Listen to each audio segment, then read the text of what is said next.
पर्यटनाला चालना देण्यासाठी राज्यात नवं पर्यटन धोरण जाहीर। नव्या धोरणातून 18 लाख रोजगार निर्मिती होण्याचा पर्यटन मंत्री गिरीश महाजन यांचा दावा।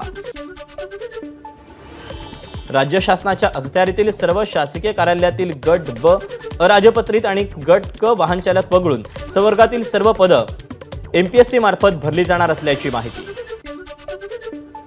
जालना राजूर रोडवरील तुपे फाट्याजवळ 4 चाकी विहिरीत पडली, 7 जणांचा बुडून मृत्यू, 6 जण जखमी।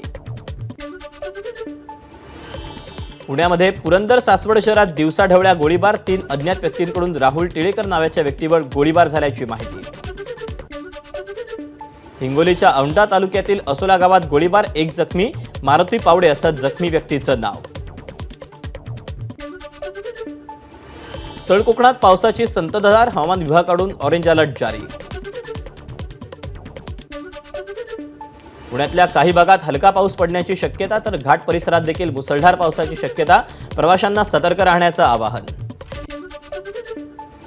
भंडाऱ्यात सलग 4थ्या दिवशी पावसाची हजेरी, भंडारा जिल्ह्यात उद्या रेड अलर्ट। भंडारा, मोहाडी, तुमसर, पवनीमध्ये संततधार असल्यानं शेतीच्या कामांना वेग। वसईमध्ये ओला ई बाईकरांची सर्व्हिससाठी बोंबाबोंब, सर्व्हिस सेंटर बाहेर 50-60 ई बाईक वेटिंगवर, काही ई बाईक 15-20 दिवसांपासून सर्व्हिस सेंटरमध्येच असल्याची माहिती। मनमाड रेल्वे पोलिसांच्या प्रसंगावधानानं 3घांचे प्राण वाचले। मुंबई नांदेड तपोवन एक्सप्रेस निघाली असताना 2 प्रवासी महिला एका 4 वर्षांच्या बाळासह खाली पडत असताना पोलिसांनी त्यांना बाहेर काढलं। घटना सीसीटीव्ही कॅमेऱ्यानं टिपली।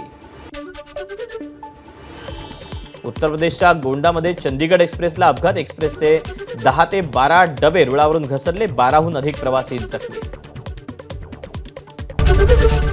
एबीपी माझा, उघडा डोळे बघा नीट।